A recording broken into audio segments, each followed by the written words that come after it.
Hello, everyone, and welcome to the Read in Color Book Club live show. And this one is for Rosewater by Tade Thompson. Yes. Super excited to talk about this sci-fi novel, especially with Njeri here from Onyx Pages. She has a wonderful channel here on YouTube. You guys should definitely go check it out. And I've linked her Instagram and I think Twitter as well in the description. So please go subscribe, follow, do all the things. And Njeri is going to start us off by telling us a little bit about what Rosewater is about. And I am just going to have all of you leave a little heart emoji if you've read the book and a smiley emoji if you haven't finished it while Njeri explains the book. Cool. Thank you very much for having me. Yeah. I really appreciate it.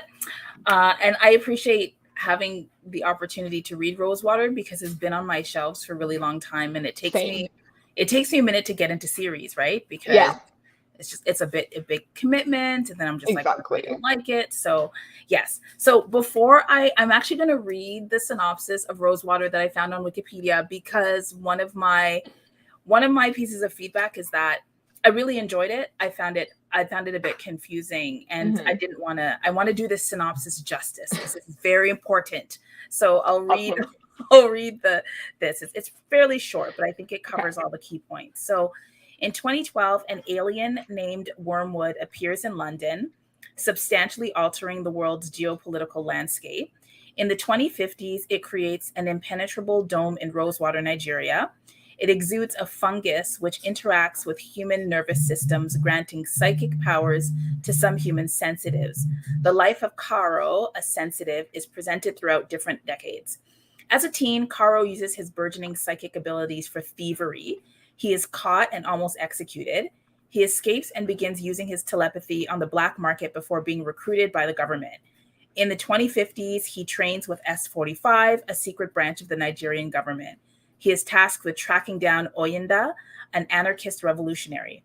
Caro and Da travel to the future site of Rosewater, where they speak with Wormwood. They are followed by S-45 agents who shoot at Worm. Oh, is this too spoilery? It's okay. I think. Okay, I'll stop. So basically, then it ends. And that's the end. No more. And that's the end. Yeah. Sorry, that's really, really spoilery. It's okay. I don't pay attention to spoilers on my channel, so I realize that's oh no, that's okay. Anyway, things happen. The book is written from the perspective of Caro, which we can talk about. It basically follows this mystery, right? Like what's happening to the sensitives, what is Rosewood, who is this Wormwood, and why are they all kind of coming together in this particular way, right? So there are a lot of sort of questions. It's part mystery, it's sci-fi, there's a bit of a love story situation happening, and so I love the way you describe that, because love story situation happening is literally what I was thinking while reading the book. But yeah, no, I love that you mentioned how it's sort of genre bending, because that's exactly what I felt throughout the reading experience. It's a bit of a mystery, a bit of a suspense, a bit of an action film situation, and then it's a full on sci-fi as well. But yes, I am so excited to dig into this further, but I do want to pull up some of people's answers here. So we have some people who've read, some people who haven't. I asked everyone to express some love for your awesome earrings. Thank you. And Libby is also here. Libby was a previous co-host. Yes, I saw that. Yes, so I'm so glad she's here as well. Two of my faves. Love it. And we have more people here. Thank you, everyone, for joining us. We have a pretty good turnout so far, so let's get in, I think. Let's get our general thoughts. So you sort of gave yours, but do you want to expand on any of it a little bit more? Yeah, so just if someone said to me, what are you reading? Did you like it? And should I read it too? I would say that, it's a sci-fi novel. It has themes of first contact in Africa. And I feel like for some people that alone is revolutionary. It isn't for me, because I read specifically Black science fiction. And I would say I did enjoy it. I actually have that feeling, after you read a first book, you're not sure in a series, you're not sure whether or not you want to continue on. Right. I want to continue on with this series. I have so many questions I'm hoping for a redemption arc. We can get to that spoilery part. So I definitely enjoyed it. And I found myself like, I was watching some reviews of the book, and there are people who like fall into sort of two categories. One category is just like, I don't know if I like Karo as a main character, as the anti-hero, and I don't know if I like the various timelines. And then others who were just like, I was delightfully confused. It was an intoxicating ride. And like, I kind of maybe don't even know anything that went on, but I sort of love that I don't. And I'm in that category. Okay. Yeah. So I did enjoy it. I was very confused at parts, and then other parts I totally got it. But I kind of get, because like, so Tade Thompson, I think he's a psychologist or has a background in psychology. Oh, really? So, okay. Yeah, so a very cerebral kind of like storyline that I feel like that was very, very intentional. Yeah. So I think after you read the whole trilogy, I think it's going to come together in a way that makes me feel a little bit more comfortable about how I was confused reading the first book. What about you? Oh, 100%. Oh, I love this context that you're giving me also, because that's interesting. So you talked about like the two camps of people. I feel like I'm like, as usual, like in the middle somewhere, because I struggled with this one a little, or quite a bit, but I do see so much value in it. And I'm the type of person who, like, if I learn something new, then this is a really great book. And if my eyes are opened in a new way, and like I'm thinking about my world in a new way, I'm really excited. So although it was a difficult experience, like with the different timelines, and I don't do well with timelines also, by the way, especially when they're like intersected. Our previous book for last month was also the same situation, like multiple timelines. And I was like, my brain is scrambled. But I really enjoyed, sort of, like you said, like the book has this like cerebral sort of psychological aspect to it, and I enjoyed that, and I liked how a lot of things sort of came together by the end. Like we got the point of why we were seeing all of these timelines. So yeah, I thought it was super interesting, and I think I would continue with the series just to see like where it's going to go, because I think there's so much potential with this world as well, like the sci-fi aspects of it, and the whole first contact thing I absolutely love. I'm a huge fan of that stuff in sci-fi. So yeah, I think it like definitely wasn't like a favorite for me, but I did enjoy it, and I do want to see it go further. I think it was just like rough for me. I was also trying to read it quickly, and I was reading it through the audiobook, which is like, this is one of those ones that you need to like see the words on the page to like understand what's going on. But overall, I think it had so many interesting questions to it, which like intrigued me. So like even after finishing it, I was like thinking about it for a long time, which I think is always a good sign. So just on the like, so I hybrid read it, so I had the words on the page and the words in my ears, which I really loved.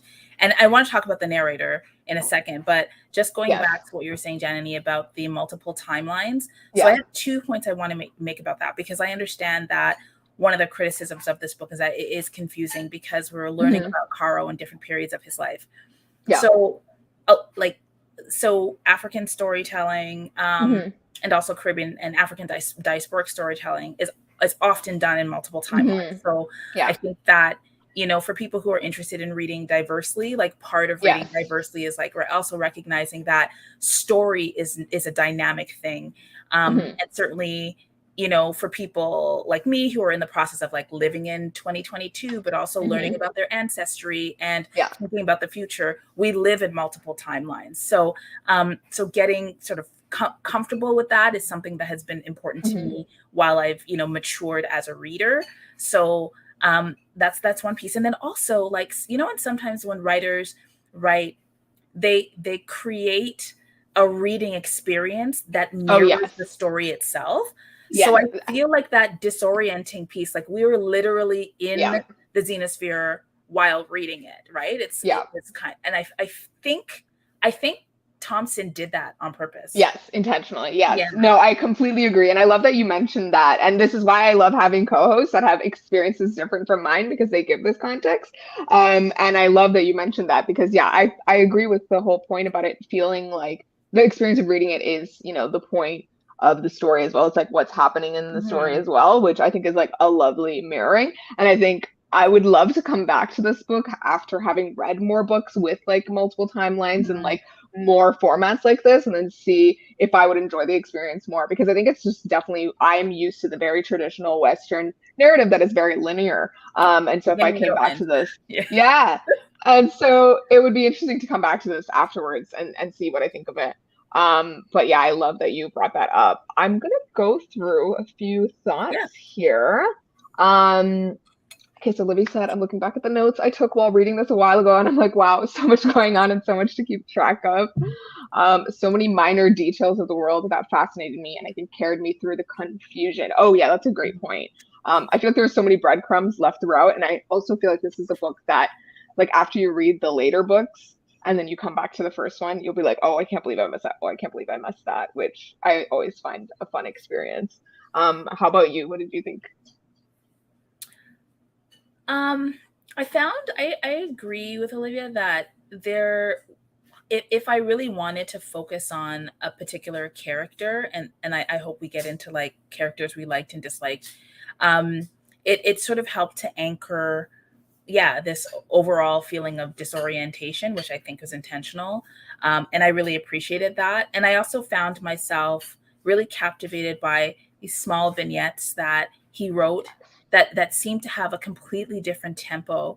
I'm thinking of there's a chapter, a very brief chapter that takes us through his origin story as a sensitive. And, in any superhero kind of movie, there's a moment where like the superhero realizes there are others like him, right? Or others like them. And it's just like, oh, I sense you, right? And it's just, it was just so template, but also in an unusual environment. And I really appreciated that. And so it was sort of moments like that. I was just like, you know what? Even if I didn't quite capture the 40 pages that preceded this, I really got this like 5 pages. And I'm proud of myself. Now I can go back into it and orient myself again.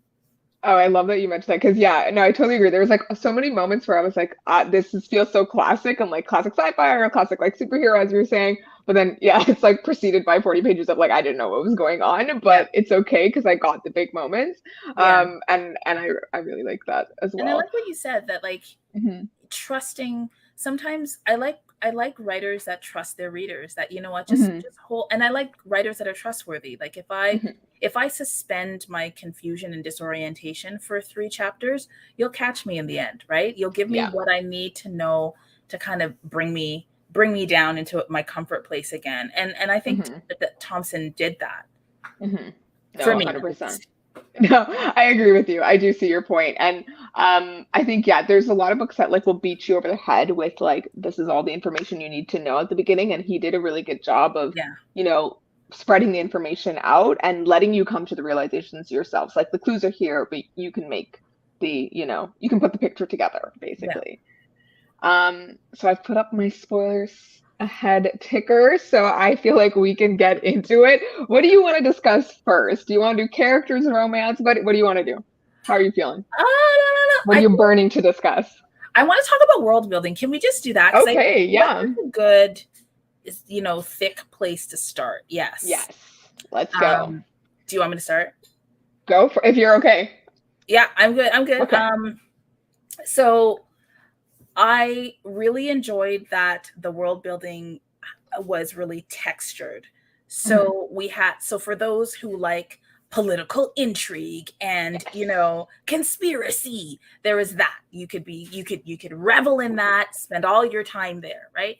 If you're somebody who's interested in like family dynamics and wealth and access to technology, there's a thin thread that you can pull into, right? From a world building perspective. If you're somebody who likes, tech and the spirit world, or tech and some other kind of dimension like alien tech, there's obviously a ton of that. And I loved that. And then for those who are like, they need the hard science, like they need to understand the filaments and the ooze and the ectoplasm and right? Like all of that, there's that too. I don't need that much slime in my life, but I'm not mad at it, right? I like the mucus and the, the dome and the healing and all of that. I'm particularly attracted to the intersection of faith and healing and technology and alienness. So when I bought the book many years ago, it seems now, I was initially attracted to the idea of the dome and healing and the community, being built around the potential for healing. There was something kind of religious to it, but then there was something kind of alien to that. And I love a dome with right? So that's what got me to there. But I didn't realize like the dome actually wasn't the central character or central location for the world. And I actually liked that as well. And I think this is one of the first books where I was introduced to like a sentient, like not a sentient alien, but Wormwood as like both like a person. And then like both not necessarily human, but like a being that is also like can appear human, like different forms. It was very I love that. Like, and his name's also Anthony too. Just randomly, because why not? I mean, I think it was because he found a guy or something. He found an Anthony and like this fits. So I like that. What did you think of the world building and the world? No, I totally agree. I love that you like picked out all of the sort of themes and like things that were going on. I personally love, especially in like sci-fi, like the tech aspect. I always find it fascinating to think of like what kind of tech we'll have in the future and like what kind of tech the writer has imagined. And then I also really love the concept of like first contact and like the sort of human relationship with aliens and how they react to it. I think that is so fascinating because I mean it's obviously like a metaphor also for how we react to people who are different from us in the regular world. So I always find that fascinating. So yeah, I love so many aspects of it, and I also loved the point you made about like faith and spirituality and like those intersections is so cool as well. There was a YA book that I read a while ago that was like set in the future, but it seemed like it was in the past because people had forgotten the technology from generations past, and so they thought it was all like magic and gods and stuff. And I like love that idea, and I found it interesting that this was sort of set not very far in the future. It was actually quite near future, which we can get into. So yeah, I found that really cool. And then I also personally loved the like sort of, as you could say, like superhero aspect where Kara has this like unique ability, and I love the mind reading aspect and sort of this plane of existence that he can only access in other people. So yeah, I found that really cool. And also the idea of like the sickness that was happening and especially with like Bola and how she was sort of consumed with this grief, and he sort of helps her get rid of that. And that was like, it's such an interesting sort of visualization and like giving a tangible thing to someone's grief. Like I just found that fascinating. And like in a lot of and that's one of the things I love. And like we can get into African science fiction because it's so there's so many things that I think don't adequately get appreciated in this story. But like in terms of like certain West African technology cosmologies, the alien, the spiritual, the magical, and the technological are intertwined in a way that they're not in a lot of Western spiritual systems. And so that's fascinating. If you go to a faith healer because you're depressed, right? A faith healer might actually enter into another realm, engage with your ancestors, find the grief that is strangling you, and then work with you through it, right? And with that engagement, like there are spiritual communities where that is an actual thing that happens, right? So it's not that far out or fantastical. Like you can actually, there are places in Toronto where you can get that done, right? So it's not it's not like that far out.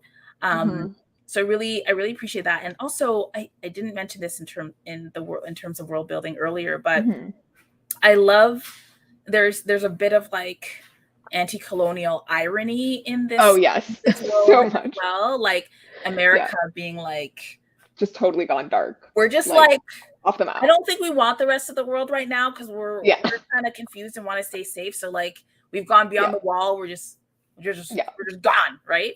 also we don't care about anyone else and we're just going to protect ourselves. Yeah. Yeah, totally. So I found that, completely unrealistic and hard to believe. But then there's this, like, it's interesting that the alien shows up in the UK first. America had this response. And then we've got Nigeria as being the country with the skill set, with the individuals who can actually do something about wormwood in a way that couldn't, the others couldn't. And while I don't think that, like, Thompson actually leaned super hard into that and didn't get creepy about it, but I did chuckle a few times, right? Like, the US is like cowering over here. Like, the Nigerians are like, let's make this work, right? Yeah, honestly. Yeah. Oh my God. No, I love that. Yeah, no, I'm so glad that you mentioned that, because I was thinking that the entire time. I was like, I just love this alternate future. Like, I'm totally fine with this. And it was just so interesting to see it sort of play out that way. Sorry, I'm getting like an echo. So, there we go. Okay. With that said, because we're at like the 20-minute mark, I want to like move on so we can like discuss as many things that as we can. Let's move into, do we want to do characters or romance? You choose. Let's do characters. I want to know what people's favorite character and like least favorite character was. I have thoughts, but I want to hear what you have to say first. Okay, I have a hard time with favorites. Okay, it doesn't have to be favorites, or just like general thoughts on the characters. Even like Caro and others. Yeah. Right. I loved Lai.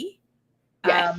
I thought Lai was mysterious and adorable and awkward and just like, I think that I haven't encountered a lot of like angel type characters in what I've read, but every time I have, I've been really fascinated by them. Like, there's an angel type character in one of Karen Lord's books, and Redemption and Indigo, I think. And I'm always fascinated by these tall, effortlessly beautiful, graceful characters who, kind of like save the day, but also can spontaneously combust. Like, I think that is kind of cool. Yeah. So I really enjoyed, like, he's the character that I found most intriguing and I wanted to know most about. But I think we need like to spend some time with Caro as a character, because, I have heard that there's a lot of criticism about Caro being super sexist and misogynist and bratty, and an over sexual, not really trustworthy, fickle, immature, right? All of these things. We can keep going. Yeah. Right. And I think those are all correct, right? Yes. I think he's a little, can I swear on your channel? Is that fine? Go for it. He's a little shit. He's a little he shit.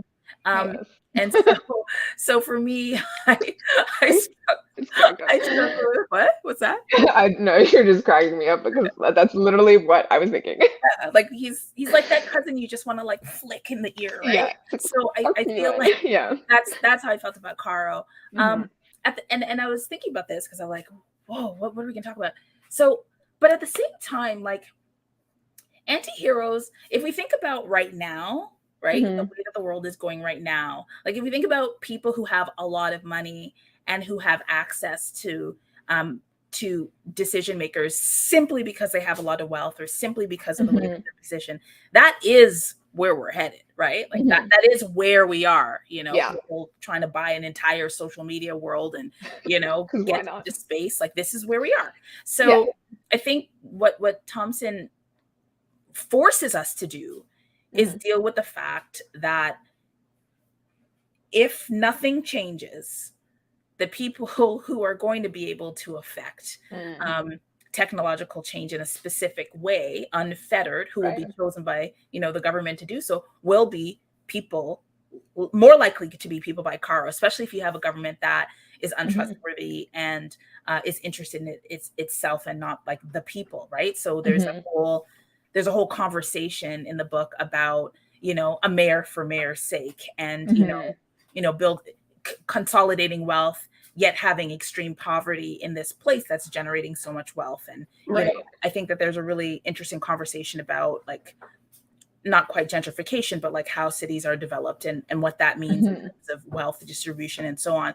So I feel like Caro really, as a character, causes us to confront sexism and misogyny and classism and the irreverence of youth, and all of these things. And I really appreciated that because he was like, if he was just a regular, as Brittany would say, a regular hero who's like, noble and honest, and altruistic, he'd be boring, right? Yeah. He'd be boring to us. So I appreciated that. But I did find myself sort of trying to like him until halfway through, and I was like, oh, he's not meant to be liked. Okay, cool. Now I'm okay with what we're doing. Yeah. No, I totally agree with that. I was thinking that as I was reading, I was like, is it meant to be like this? Or like, because I wasn't familiar with the author, so I was like, did I just get into this and like maybe, whatever. But obviously like characters are different from the author and they have different thoughts from the authors and stuff. Absolutely. So yeah, I was reading and then I was thinking like, oh my God, like this guy is not great. Like if I knew him in real life, I'd be like, please get out. But he's interesting to follow as a character just because, sorry, I'm getting feedback again. Oh. It's okay. He's interesting to follow as a character just because, like as you said, he makes us confront all these issues, and it's called out at every point. I feel like in the book as well by someone else, or even himself. He's thinking it like, oh, someone is, gonna say that this is whatever. And it's just interesting to get that perspective. And I think I felt like he was meant to be sort of a metaphor or like something to show that this is the type of person this world would create. And he is a product of this world and where we are going. And I felt like that made a lot of sense to me. So yeah, I feel like I don't necessarily need a, morally upright character because oftentimes they're kind of boring to follow. So I think he was fascinating to see in like the mistakes that he made or the mistakes that he had made prior to like the current timeline was just really interesting to see. Yeah, but I agree with like everything you said. In terms of favorite character, for me, I found Femi kind of quite interesting. She was so mysterious to me, but she was also like part of this government system and everything going on. And then I also really liked Wormwood. I just found like the whole situation. I mean, he's there only for like a little bit. But the little glimpses of him that we got, I was like, I love this. I want more because I also really, really love characters that are meant to be sort of kind of like the AI character. Like he gives me AI character vibes in the sense that they're supposed to be impartial, and otherworldly and like greater than everything that we are. They know a lot more and that kind of thing. And I felt like he was that character for me, and I want to see more of him in the next books and like other beings like him. So I'd be interested in that, I feel like. Me too. Yeah. I really liked Mrs. Olameji. Is that her name? Yes. Yes. I love that. At first I was just like, oh, are they gonna get it on? And then I thought, no, I really need them not to, because someone needs to put this little boy in his place. Yeah. And she did. Yeah. I also like characters that are trying to do the best despite the flawed system that they find themselves in. And I feel like that character certainly did that. Yeah. I wish that we got a little bit more, and maybe we will in subsequent books, about his mother and Caro's parents. Yes. That was a big question mark for me. Yeah. And there was a lot of information that was dumped towards the end about him, everything about him and his family and what they do and what they get to control and why they yield so much influence. So so there was that I would have liked to see more of. I'm also a big fan of groups and group interactions, like people who are training together or in a class together or in a staff together. So I loved the stories about Caro and the other sensitives as they were learning to use their powers. And yeah, go ahead. No, I was gonna say I completely agree with that. I loved all of those parts, especially with I forget what the name of the person who was teaching them was. Elegy, yeah, something like that. Yeah. Yeah. So yeah, I completely agree. I loved those parts, and I also love the parts with the gay couple that takes him in, Valentine and Alhaji, I think. And I love that we got to see them later on. I mean, even when one of them had died by that point and Valentine was dying, he's just like, I want to, be in this place. And I forgot to mention this before, but I love the, you know, inclusion of the aspect of like homosexuality being illegal in Nigeria, right? And that whole aspect of the story, and that it was like addressed in the story. So that was just really interesting as well. Yeah, especially in a story where there's so much heterosex. Yes. And then like I don't know what you call what he and Malara did, but don't even get me started about that. Yeah, that was weird. I mean, we can get into that. I think it's worth discussing. Yes. But I'll let you lead that one. But yeah, it was very nice. I mean, as a queer person reading this, I really appreciate like queer representation, but also contextual representation. So it's not like, whoa, two men living together and they're just not, you know, there's nothing more there. But so I did appreciate that there was some texture to it. It was too much of just like here we are again. Not as much of a glimpse. So I'm maybe we'll see more of them. I don't know, or at least one of them. I don't know that we will. But I like that it at least gave a starting point, though. Yes. Right? Yeah. And like hopefully we'll get to see more in the future books is what I'm hoping, at least. Like more queer characters. Yeah. On the topic of Malara, let's get into that. I found the whole Malara thing like so confusing because I was like, what is this random sex scene that's happening in the middle of I was like listening to the audiobook and then suddenly I'm like, what? Thrusting, huh? And it would be very confusing. And then it would be these really weird moments too. He would just be like pulled out of a situation and just be having these sexual moments in the Xenosphere with Malara. And she as a character just sort of floated in and out without any context or explanation or like even him observing anything about her aside from, her appearing and then having sex and then disappearing.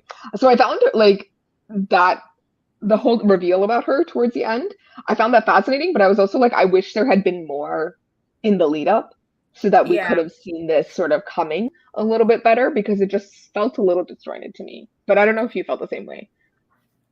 Yeah, I mean, it seemed like a glitch, right? And I guess like, as if you've seen my channel, like I often talk about being born in a decade because like my social references are very different from folks.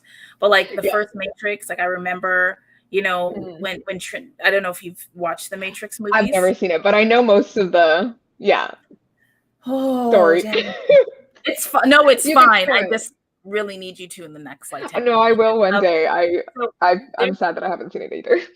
So it's all good. But it's so the Matrix is one of my like the original Matrix is one of my favorite movies, but it's tropey, right? So really it's, somebody's on a computer and they're typing something and then all of a sudden like this random like hello Njeri, right? And it's just like what? Where did that come from, right? Or the screen goes dark and it's like Njeri, we see you, right? That kind of thing. So I feel like okay. I feel like the hello Griffin, right? Just randomly. And then, little by little we see this, Griffin and Malara engaging with each other. But the way that I took it was that Malara had a goal. It had a goal, right?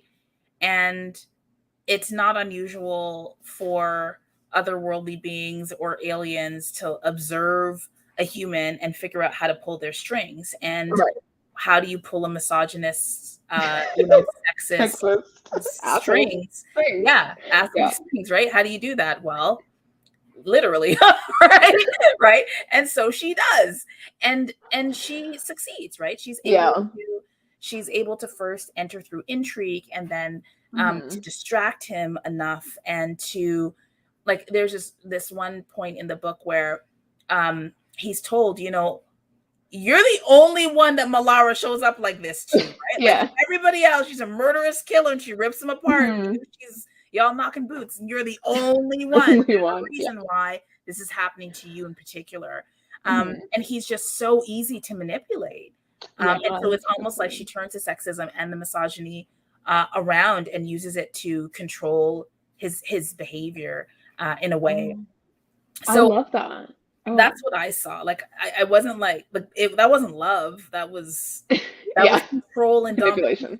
And I was like, I get that theme. I love that you explained it that way, because like now that I'm thinking about it, okay, like that makes a little bit more sense, and like the glitch reference is a good one. I think it was I guess I'm so used to seeing that type of like trope, I guess, in movies, and I've never encountered it in a book. So it just threw me for a loop, because I was like, am I missing something? Like, does he know Malera? The entire time I was like, this is some person from his past who's just going to show up. So I was so confused by it, I guess. But like this context like makes a lot of sense. And we have someone who's agreeing with you also. I agree with the glitch aspect. The story gets disrupted and she shows up, which gives a hint that she's a virus and disrupting Griffin's progress by preying on his misogyny, which is like so smart. I just feel kind of stupid for not having got that, but still. It's so. But I think that's part of. I think like what for somebody who reads a lot of books like you, right, and who's like, and for people who are constantly getting in a ton of different inputs, right. In order to keep somebody engaged for a multiple book series, you have to confuse a little bit, but you can't. And I think a lot of science fiction is about getting to that sweet spot of suspending disbelief just to the brink of it being painful, right, and staying right there, so that there are enough references to what we're experiencing in our lives that we can stick with the story, but it is alien, no pun intended, enough that we remain curious throughout. And I think Malera is one of the aspects, Malera and Wormwood, and then how the Xenospheres work, that sort of kept me engaged. But I want to talk about the Xenospheres for a second, the science of it, because like there's a lot of work being done right now about mycelium and mycelium networks across the planet, which are like these like mushroom networks under the ground, and that, you know, scientists that have studied mycelium networks and other kinds of fungus, you know, are telling us that like mushrooms communicate under the ground over like huge expanses of space, very, very, very quickly, and in ways that are very similar to how the brain works, right? And so like I think in the Fable app, I was saying in like at chapter 14, I'm like, I think this is about mycelium. I mean, I was totally wrong, but that kind of like network and communication, I think that's really interesting. Like where tech meets like, you know, wet matter. Sort of like like the biology of it. No, I think that's fascinating too. And I love that you mentioned that, because I had completely forgot that. I actually knew that, like, fun fact. Like the mycelium thing and how they can like communicate over long distances. I don't know if you've ever read Mexican Gothic, but that's like a huge theme. Haven't. Okay. Check it out. I love Sylvia Moreno Garcia. Like she's she's fantastic. Amazing. I love her. But yeah, I thought that's like such an interesting theory, and I would have like I liked the whole Xenosphere aspect and how it was like these sort of, I forget what xenoforms or something. Right? And like the way it works and the way it's explained in the book is really interesting as well. It's not just like you know, they're psychic and that's about it. Like there was a sort of tactical explanation for how it was happening, which was super cool. And like the whole clomitrazole thing, right? Like I need to cut myself off from the rest of the world, so I'm gonna like put antifungal cream on me so that they can't see my thoughts, or they can't connect. And I was like, oh, okay, cool. So cool. And like they also mention if you're, you know, in an indoor space, it doesn't work as well. Also, and you're not surrounded by the xenoforms. That was really interesting. We have some fans of Sylvia Moreno Garcia over here. Someone also said I had a hard time figuring out Mahler's role throughout and why it played out that way. So they really liked your interpretation and like the whole glitch idea as well, which totally agree with. Okay, we have like a minute or two left. Do we want to do final thoughts? Do we want to talk about the romance with Amanat? What are we feeling? I would love to talk about the romance with Yeah, Amanat. let's go. What were your thoughts? So I was confused by it a little bit. It didn't develop in the way that I thought that it would, which is totally fine. I mean, it's not about me, you know, it's not my book. But I did like the first scene where he's like, yeah, I don't know that you're my thing, but also let's sleep together and lie about what we're doing. Like, I loved that blind date situation. We haven't even talked about the Reanimates. Oh yes. Okay. Quickly wrap up your thoughts on this, and then we'll get to the Reanimates. I like when he was like, and she's like, yes, you can come over. I'm like, okay. So I loved how she was such an interesting combination of being not naive, but passive a little bit.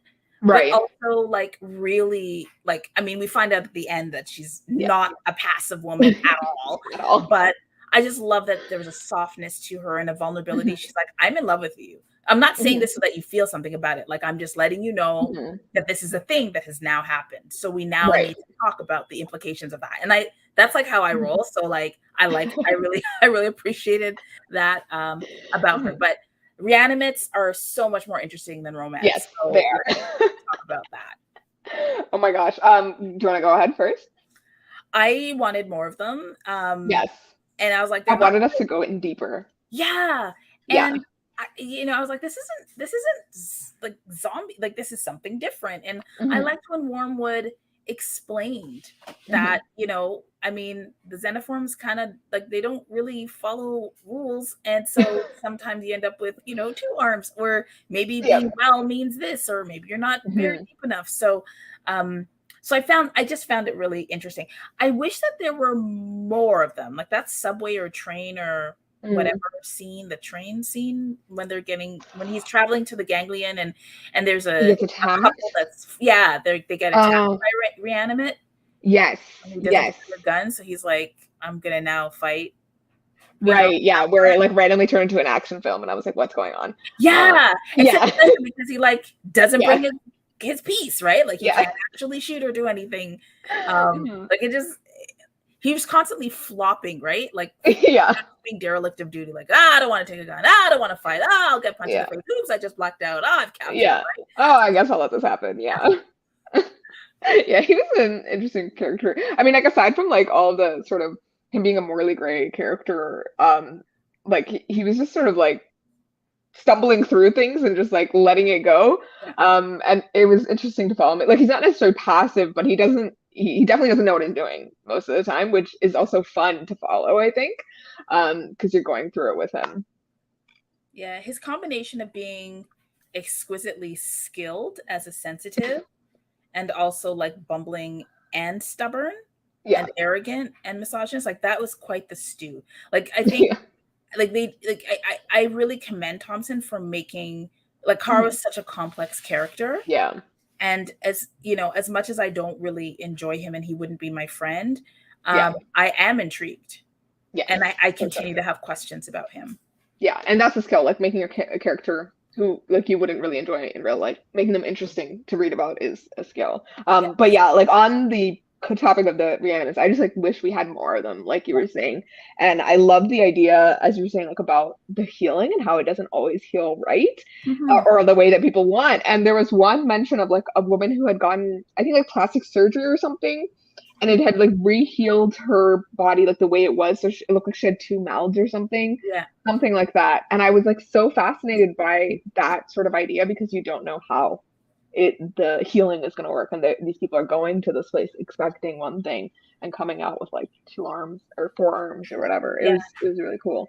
I do think it's an interesting commentary on like what we understand, what we are calling healing, right? Like which actually isn't necessarily what healing might be, right? Because some healing techniques actually make you feel worse, like healing memory loss can cause you to feel pain, right? And so I really appreciated, really appreciated that. It got me to think. Yeah, so interesting. And yeah, just the idea of the reanimates, like I hope there's more of them in the Yeah. next books and like we get to delve into them more. Um, because that was so interesting and I would love to see sort of an emotional aspect with that because I mean Carl wasn't emotionally connected to any of the reanimates that were there, but that would be like a frightening experience for someone who say had buried someone Yeah. near the wormwood and then they are reanimated. Like I think there's like a whole story there also. So it's just a whole fascinating. Like there's so many little rabbit holes that you could go down in this book. 100%. And it was just so cool, which I appreciate about like any book that does that. It makes me super excited. Um, I do have a couple a comment here. Sure. That people knew the risk of what horror could result from the healing, but people still showed up in droves just in case. Actually, that's a really good point. You know, it's not like this was like a one-time occurrence, like it happens every year, I think. Yeah. And so people know, but they're still risking it, which I think speaks to the mentality of people who are seeking out healing or have gotten to the desperate point of needing severe healing. Um, yeah, it's like that psychological place. You're willing to do anything, which yeah, just so interesting to think We're about. also like Mm-hmm. open to the possibilities, Yes. right? Open that to it becoming becoming something different and something new, Mm-hmm. and being okay with uh the lack of control that might come with Right. what you're calling healing. Sorry, there's like a storm like right there, like it's Oh just yes. Oh, okay. I'm yeah. like a bit east of Toronto, so it's Right. like already went through here and it's like Oh, hitting me okay. now, I think. Yeah. Yeah, it's just like yeah, it's really matching the conversation, so that's good. I love it. Okay, we are at 45 minutes, so I'm gonna wrap us up. But do you have any final thoughts before I talk about the next book and wrap us up for the day? Yeah, first of all, again, thank you for having me. I'm really glad that I had the opportunity to read Rosewood, and it was really cool to hear people's thoughts on Fable and for everybody Hmm. who's commenting. So I really appreciate that. Um, I'm I'm really glad that I got the opportunity to live in the Wormwood world for a bit and to understand Rosewater. I feel like Hmm. what one of the things I say on my channel a lot is read with purpose, right? So Hmm. while I think it's very important to read, for fun and for entertainment and detachment and all of those things, for me, reading is about understanding myself, understanding the world differently, being Hmm. a more responsible person. And so it was really wonderful to read this piece of African science fiction that really caused me Hmm. to think about myself as somebody living in North America, somebody with African ancestry, a queer Black woman, and who is has a place in this particular story that Hmm. Thompson has set out. And I'm still thinking about it. It's a story that Yes. lingered, and I'm really grateful to any writer who causes me to linger in a world beyond the last page. And so this was really great. So that would be my closing thought. I will continue on in the series at some point, and I really appreciate the invitation from you. Amazing. Thank you. And I am so happy to have had you here and that you got to read with us and that I got to read with you and discuss with you today. I always love these live shows because I learn so much from the co-hosts and like from the books themselves. And I like the whole mission of this book club is we're trying to expand our horizons, right? We're both trying to see ourselves in our fiction, but also Yeah. trying to see other people in the Yeah. world. And what you said about reading with purpose, I think is a lot of what we're trying to do here. And yeah, that's why like the minute I started this book club, I was like, I need to have Njeri here because I know she is so smart with her fiction and her reading and her thoughts. So I'm just very grateful to have had you here. I appreciate it. Um, of course. Thank you everyone for joining us today and all of your wonderful comments. We have some love here from Libby. And I did want to remind everyone that our next book club pick is Pachinko by Minjin Lee. We're going to be joined by Monica Kim for the live show early September. I'm finalizing a I love date, so her you will aesthetic. hear about that. Yes, I know. Oh my God. Her So like, Instagram just like makes me yeah, oh, just yeah, so beautiful.